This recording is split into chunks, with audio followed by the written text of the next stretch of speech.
Hi there, I'm Hayden Crawford from the Dreemtime Academy, and I'm a wellness coach and spiritual teacher specialising in colour therapy and numerology. Here is your Starseed Oracle forecast for October 2022.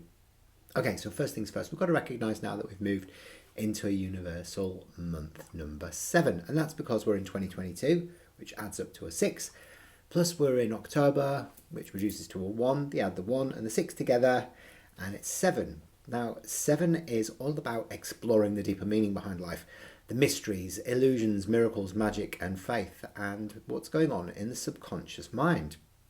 7 is also about learning through your own experiences and being able to then teach what you've learned. So this really brings down the energies of the Syrians. Now, the Syrians are a galactic race that are extremely creative, very, very sensitive and intuitive, and often kind of sit outside the norms of everyday society. So they can be a little bit different, a bit quirky in their own way. Now, the Syrians want to guide you throughout the whole of the month of October, and so we can connect up to them to be able to receive their advice and guidance. So as usual, I'm going to be showing you 3 cards, and one's going to be a message for your conscious mind or your ego, one's going to be a message for your subconscious mind or your soul, and the final one is an action step for you to take during the month of October. How exciting. Now, before we do that, what I'd like you to do is I'd like you to put your hand on your heart and take a nice deep breath in, and then just imagine yourself surrounded by beautiful flickering turquoise light.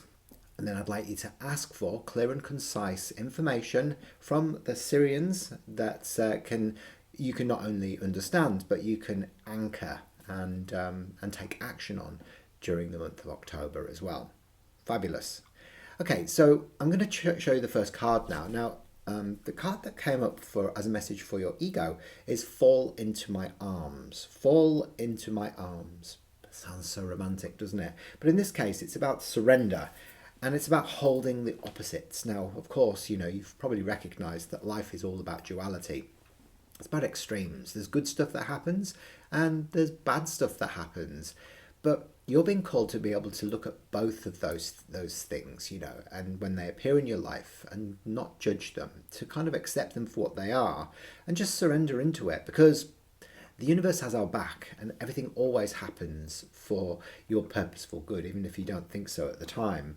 So there are a lot of extremes in life, and the Syrians recognize this as well, and especially because as we are moving through Libra up until the 23rd, we then go into Scorpio, the latter part of October. Now that's all about death and rebirth and the phoenix rising out the ashes and all of that watery energy that comes in with Scorpio.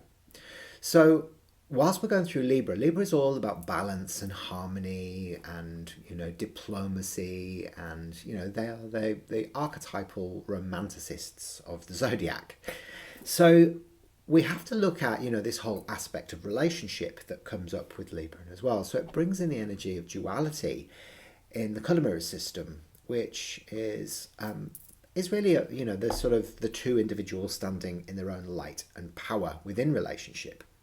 And it's also exploring the shadow side as well as the light side, the good and the bad, the black and the white, the right and the wrong, and really just accepting all of it as being what it is, to in some way teach your soul a lesson so that it can evolve. So duality is there to remind you to illuminate your shadows and also to learn to love your shadows as much as your light, because one wouldn't exist without the other. So nurturing those kind of Libran relationships, whatever side of the spectrum that they fall on.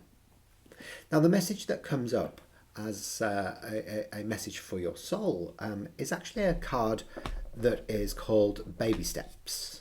Baby Steps. Now, the Baby Steps card is really about you taking action, but trusting your intuition and following your intuition before it starts making sense. Because often when we go into analysis paralysis and we start going, is this really what my intuition is trying to tell me to do? We don't. We kind of go, maybe not. And you kind of, before you know it, you've sat down and you're watching telly again. Now, this really is about, sort of giving yourself the opportunity to just take inspired action as and when it comes up, but take the steps instead of sitting on the fence.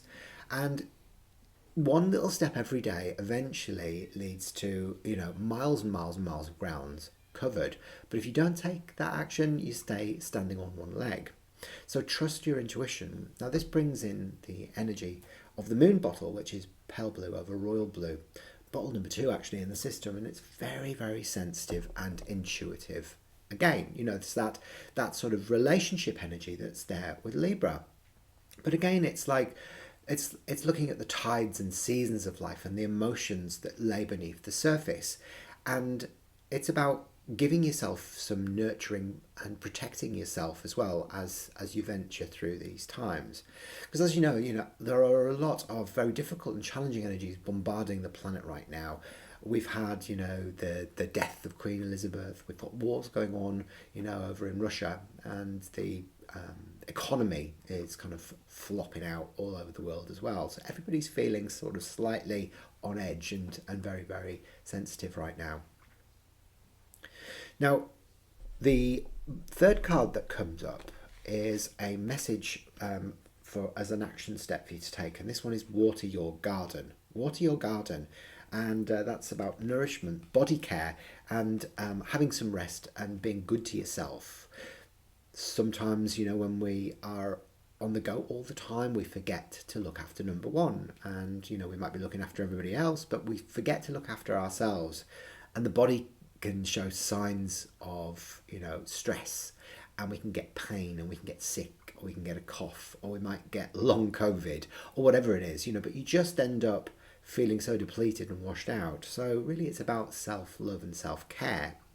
Again, this whole notion of rebirth that comes in is, on the 23rd when Scorpio arrives, is very much about sort of making sure that you are, nurturing your emotional self.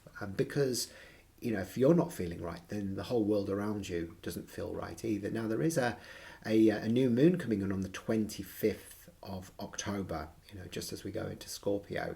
And that is going to sort of refresh and help with those deeper, sort of more difficult emotions to handle. Now, there is a full moon that's coming in on the 9th of October as well, and it's otherwise known as the blood moon. And that's or the hunter's moon actually, and that is often associated with sort of quite eerie energies. But really, I think that that moon that's coming in on the 9th is going to be a very important moon for a lot of people. Now, red in colour therapy is all about taking action, but it's also about anger and frustration that needs to be worked through.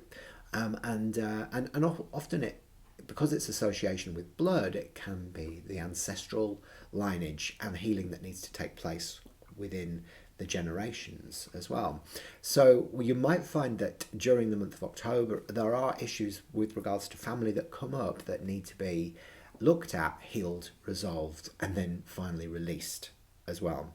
So remember, we are in a universal month 7 in October, which brings in the energies of Neptune, bottle 7, in the colour mirrors system. And there's a lot of trust issues that can arise whenever we see the colour turquoise that comes in. And this is really about trusting yourself, holding the faith in yourself that you've got exactly what you need to be able to achieve the goals and dreams that you have in your life, that you can trust in the universe as well to provide everything that you need for yourself. And you can also, trust other people to be able to provide support and have your back so that you can move forward with ease and grace during the whole of this beautiful month of October. Well, hopefully that's made sense for you. I'll be back next month with some more Starseed Oracle forecasts. Have an amazing October, everybody. Lots of love and light. Bye for now.